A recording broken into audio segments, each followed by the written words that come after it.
press conference will start off with the Mayor of the City of Atlanta, Mayor Keisha Lance Bottoms. Thank you, Mayor Bottoms.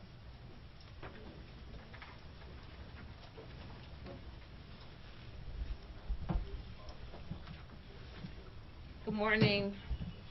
Good morning, everyone. I'd first like to begin by offering my condolences to the family, friends, and colleagues of those who were killed and injured on yesterday. I can't say enough about the seamless coordination of law enforcement, many of whom you will hear from this morning. We have joining us Chief Rodney Bryant from the Atlanta Police Department, Deputy Chief Charles Hampton from the Atlanta Police Department, Lieutenant Mark Rowley from the Georgia State Patrol, Sheriff Frank Reynolds from the Cherokee County Sheriff's Office, Captain Jay Baker from Cherokee County Sheriff's Office, FBI Special Agent in Charge Charles Hacker, Kurt Erskine, Acting U.S. Attorney for the Northern District of Georgia. You won't hear from all of them, but you will hear from some of them this morning to provide additional details. Yesterday was a tragic day across our state. As many of you all know, there were several victims who were tragically killed on yesterday, and our thoughts and prayers remain with those families. Whether it's senseless violence that we've seen play out in our streets or more targeted violence like we saw on yesterday, a crime against any community is a crime against us all. I've been in contact with the White House. I spoke with someone last night and again this morning.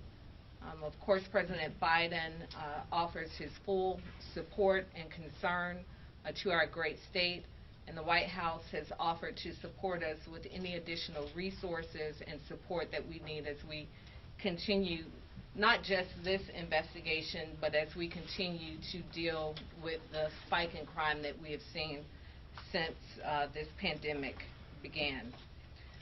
Again, the coordination of law enforcement was spectacular on yesterday. This was a tragic day with many victims, but thankfully the suspect was quickly apprehended. And as I was talking with Special Agent in Charge Chief Hacker as we were coming in, he was sharing that he's not had better coordination with the Atlanta Police Department than he has had as of late. And certainly we thank the State Patrol, Cherokee County, and I believe it was Chris County, where the suspect was apprehended, and all of our partners and stakeholders throughout the state who assisted with this the apprehension of this suspect. I will now turn it over to Chief Bryant to share additional information, and we will hear from our other law enforcement representatives to share more details on what happened on yesterday and where we stand today. Thank you, Madam Mayor. We will present in the chronological order so that we could better inform you on how things played out. So we'll start off with Sheriff from Cherokee County, Sheriff Reynolds from Cherokee County, and then it will go to me. We both have our investigator leads that could go into more details as a result of what happened and what transpired through the investigation. I think that it's important that we first acknowledge the fact, I know that we've received a number of calls about, is this a hate crime? We are still early in this investigation. So we cannot make that determination at this moment. Again, we are very early in this investigation. Even though we've made an arrest, there's still a lot more work to be done. And so with that being said, I just wanted to make sure that I know that that's going to be a concern and that you were probably asking that of many of us. We are just not there as of yet. Again, so thank you all, and we'll start with Sheriff Reynolds, Cherokee County. Thank you, Chief. Thank you, Mayor Bottoms. So we got a call about 4:55 yesterday afternoon of shooting in the Bells Ferry 92 area of southwest Cherokee County. Our deputies responded and found multiple gunshot victims. We were able to quickly identify a potential subject from video footage. Captain Jay Baker is here with me. He's going to be able to answer some questions as well. We were able to put that out on our social media. Shortly thereafter, we were contacted by members of the family indicating that may be their son, and so we met with them. And I was there speaking with the family. They're very distraught, and they were very helpful in this apprehension. We were able to track his phone. Sheriff Billy Hancock from Crisp County is a fellow sheriff and good friend of mine. I reached out to him anticipating the movement into his county. He was able to coordinate with the Georgia State Patrol and set up a position to intercept our suspect, and that's precisely what they did, a coordinated effort. Sheriff Hancock coordinated with the Georgia State Patrol to quickly pit the vehicle in order to prevent a pursuit. I'd like to echo the mayor and the chief in that it was a lot of collaboration between our police departments, the sheriff's office, and the FBI. FBI has been fantastic. They always are. Anything that we needed, they were there throughout the night. And our community. I mean, we're mostly a bedroom community. And I think last year we had one murder. We don't have a lot of crime in that area, so this is a shock to all of us. Captain, am I missing anything? You know, just maybe about some of the comments you made. We did interview him last night. He is currently in our facility at the Cherokee County Adult Detention Center. We were able to interview him with the Atlanta Police Department and the FBI. He made indicators that he has some issues, potentially sexual addiction, and may have frequented some of these places in the past. But as the chief indicated, it's still early on. We still have a lot of things to process, and so he should be at an arraignment tomorrow at some time, early morning to late morning, and we will keep you up to date. We have a press release that Captain Baker has put together available to our media folks. If you don't have that, I think we have some print copies that he'll be happy to give to you. I'm happy to answer any questions that you may have. Sheriff, so are you saying, when you talk to the suspect, he says he has a sexual addiction issue, but I'm sure you asked him, was this racially motivated? Was this racially motivated? As the chief indicated, it's still early, but the indicators right now are it may not be. It may be targets of opportunity. Again, we believe that he frequented these places in the past and may have been lashing out, and part of that is in your media packet as well.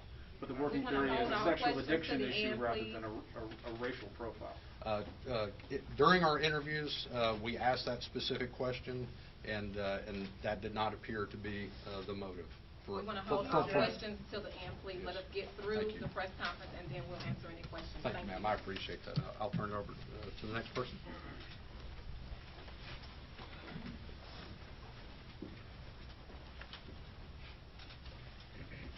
So on yesterday at 5:47, our units responded to 1916 Piedmont Road on a robbery call. Upon arrival, they discovered 3 females shot inside this location. While investigating that location, they received another call at 1907 Piedmont Road where they found another female shot inside that location. Both locations were massage parlors. And at that time, we recognized that we had information previously put out by Cherokee County that they had a similar incident occurring in their jurisdiction. Immediately, the sheriff and I and the chief in that jurisdiction started having conversations, trying to bring things together. as we stated earlier, the collaboration between the different our local and state partners, we immediately start having conversations to coordinate our efforts to determine who our individual, the subject that we were looking for. I'd be remiss if I didn't acknowledge the quick response of the Sheriff Department identifying, getting their photo and putting that picture out so that we could get a quicker response in identifying the person that was the suspect in this type of incident. Once we were able to get our information and gather our information, coordinate with Cherokee County, we immediately put that out metro-wide, having conversations, again, as I stated, with our federal, state, and local partners. All immediately asked what could they do. All resources immediately started getting involved so that we could bring this to a quick closure. And from that, I'll turn it over to Georgia State Patrol, who concluded with the arrest. Good morning. Yesterday afternoon, after the two incidents occurred here in Fulton and Cherokee counties, there was a lookout put out. There was also intel given. Our GEMA liaison and GEMA and Homeland Security liaison sent out emails letting us know a potential area where the suspect's vehicle may be. The sheriff of Cherokee County reached out to his partner down in Crifts County, who reached out to the Georgia State Patrol in Cordele, and we had a trooper monitoring traffic on I-75 South. The trooper observed the suspect's vehicle traveling south. He started following the vehicle and waited for backup, which included 2 other Georgia State troopers, as well as the sheriff of Crist County and some of his deputies. They initiated a traffic stop and then immediately pitted the vehicle. After the vehicle was pitted, the suspect was taken into custody without further incident and transported to the Crist County Jail. We're now open for questions. I do want to add one thing that was not mentioned. I believe Captain Baker shared with us that they determined that the suspect was on his way to Florida, I believe, and perhaps to carry out additional shootings. So again, it really speaks to the coordination and the quick response from law enforcement. For as tragic as this was on yesterday in Metro Atlanta, this could have been significantly worse. And again, I can't express enough my gratitude for the coordination, and the public as a whole should be grateful that this suspect was quickly apprehended, because it is very likely that there would have been more victims on yesterday. Can you explain a little bit more about what the locations were that he targeted? The sheriff mentioned he had perhaps a sexual addiction. Were they places where somebody could have sexual encounters, or were they more traditional spa-like venues? We are not about to get into victim blaming, victim shaming here. As far as we know in Atlanta, we've not had any calls, 911 calls from that location. I believe one minor call on someone stealing some keys. So we don't know additional information about what his motives were, but we certainly will not begin to blame victims. And as far as we know in Atlanta, these are legally operating businesses that have not been on our radar, not on the radar of APD. Mayor, what's your message to the surviving victim that was shot outside of the store? Can someone talk to us about that at all?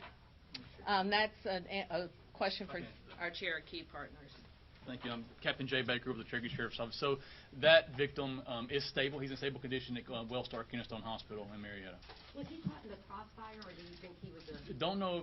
And by the way, I agree with the mayor. We're not going to do any victim shaming. We're not sure what his presence was there. And the other people that were killed at that location, we're not going to say whether they were employees or whether they were there just by happenstance. So just don't want to go into that at this time. I do have a press release with their names that we will give y'all when this is over with. Is that the only survivor? That is the only survivor. We had 4 killed and 1 survived. Thank you. Your company stated that the suspect was perhaps upset at these locations for allowing him to have an outlet for his addiction. elaborate on that? Yeah, let me go into a little bit of detail. So the suspect did take responsibility for the shootings. He said that early on once we began the interviews with him. He claims that these, and as the chief said, this is still early, but he does claim that it was not racially motivated. He apparently has an issue, what he considers a sex addiction, and sees these locations as something that allows him to go to these places, and it's a temptation for him that he wanted to eliminate. Like I said, it's still early on, but those were comments that he made. Did he discuss any kind of religious motivation for this, or was he responsible? Not that I'm aware of. Not that I'm aware of. Or political? Non-political. I've heard nothing about politics. Any sense of his social media history? Is that something you've been able to look at? That's something that investigators, and they've been working on it along, and that's certainly one of the things they'll be doing. Sheriff, did you have the sense that he understood the gravity of what he did? When I spoke with investigators, they interviewed him this morning, and they got that impression that yes, he understood the gravity of it, and he was pretty much fed up and kind of at the end of his rope, and yesterday was a really bad day for him, and this is what he did. Remorseful? I'm not going to go to. I don't know if he was remorseful or not. He's a pretty young guy. Was he a student? Does he live with his parents? He's 21 years of age. It's my understanding he does not live with his parents. I don't know who he was living with at the time of this incident. Was he employed? I'm not aware of that either. That's some of the things. Just two questions. Just to be clear, the suspect has admitted to the shooting event. Yes. Second, yes, he has. Yes. And secondly, there was an indication that the family notified you. What indications and what reasons did the family notify you? We put out an image of a possible suspect very early on in this incident, and we were notified by his family, who were fully cooperative, and we are greatly appreciative of their assistance in this matter.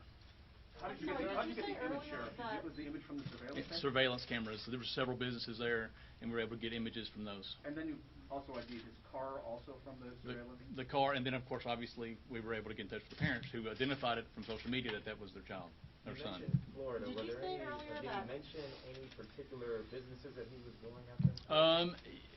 Just my understanding, it was some type of porn industry in that state that he was wanting to go do some similar act in that location.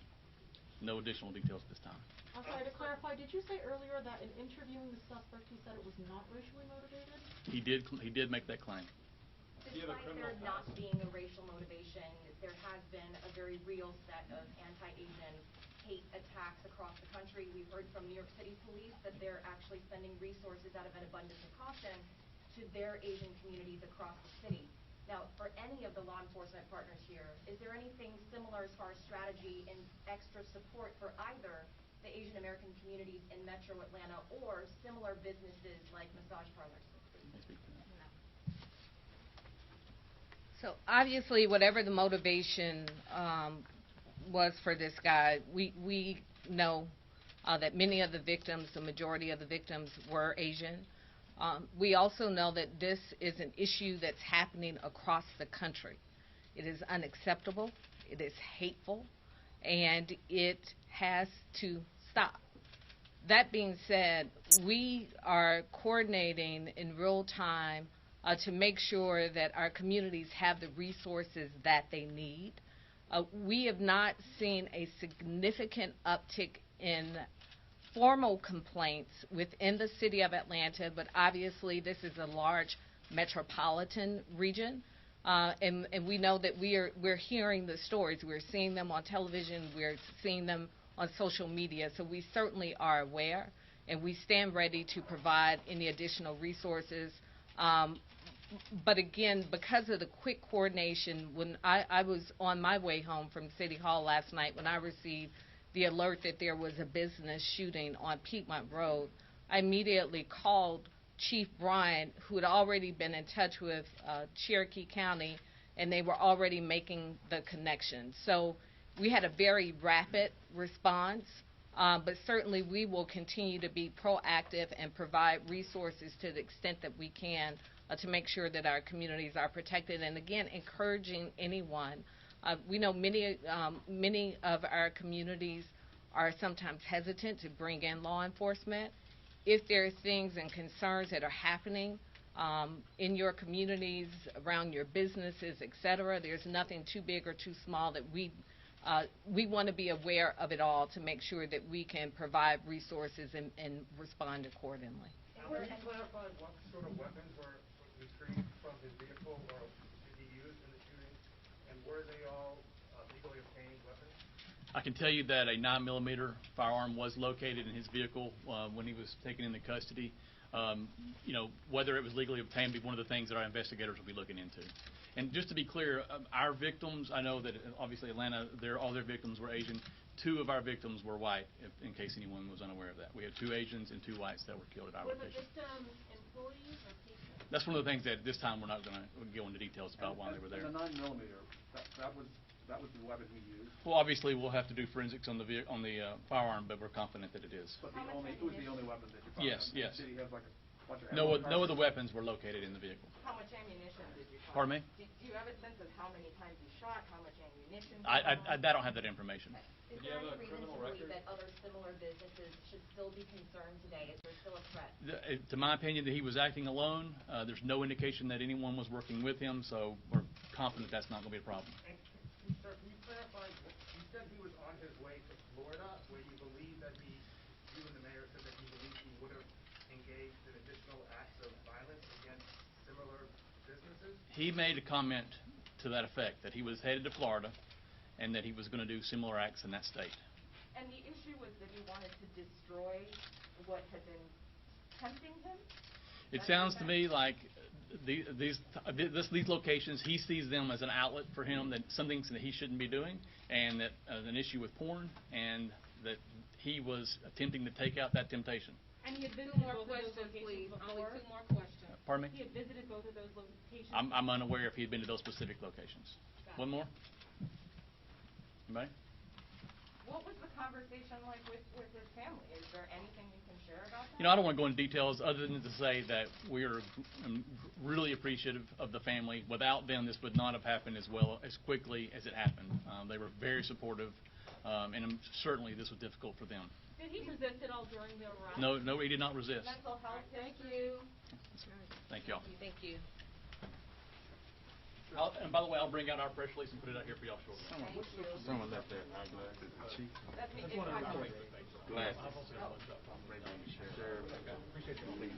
Sure. Are these it? I'm going to go over the list of who spoke in the order that they spoke, if you're ready. And I'll have the spelling will be on the table, but it's not necessarily in the order that they spoke in. Of course, the first person to speak was Mayor Keisha Lance Bottoms. The second was Chief Rodney Bryant of the Atlanta Police Department. The third person was Sheriff Frank Reynolds of the Cherokee County Sheriff's Office. Fourth person was Lieutenant Mark Riley of the Georgia State Patrol. And fifth was Captain Jay Baker of Cherokee County Sheriff's Office. Is that Mark Price? Mark Riley. And I'll have the list over on the table. It's just not in the same order, but the names are on the list. Thank you all. We will have someone to escort you out, so please don't leave the building without an escort. Thank you.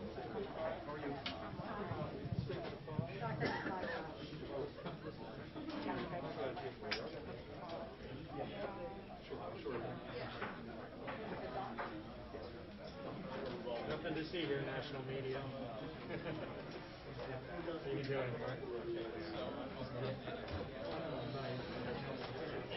It's all the national.